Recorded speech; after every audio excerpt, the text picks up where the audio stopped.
balki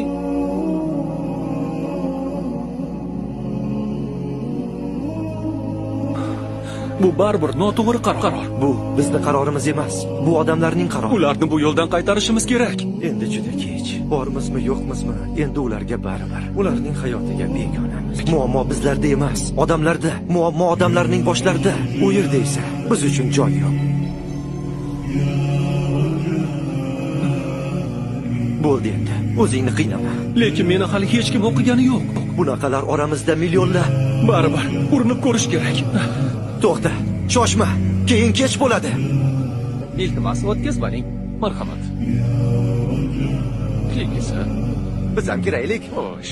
Tezroq bo'laring. Tezroq bo'linglar, bizga ham navbat kelsin. Navbatdagisi. Birinchi qator ikkinchi joyga marhamat qiling. Rahmat. Birinchi qator birinchi joy sizga muntazir. Rahmat. Marhamat. Menga tegishlilarni tezroq o'tkazib yuboring. Albatta. Marhamat, kiringlar. Marhamat.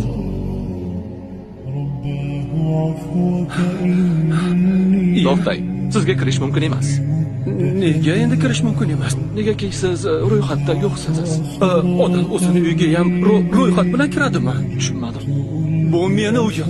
Men o'z uyimga kirmoqchiman. Ichkarida meni do'stim kutyapti. Biz uyni hamma keraksiz narsalardan tozalashimiz kerak. Keyin oilamni ham qaytarishim kerak. Qoching, yo'limni to'smang. Afsusdaman.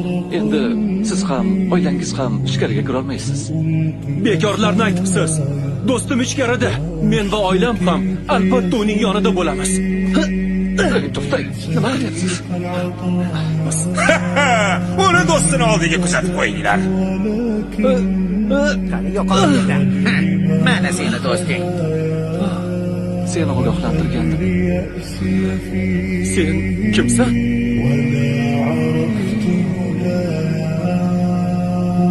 Yo'q, kerak emas. Endi men ham nega ularni ichkariga kiritding? To'xtatib qolishga bir o'zimning kuchim yetmadi. Nega meni yordamga chaqirmading?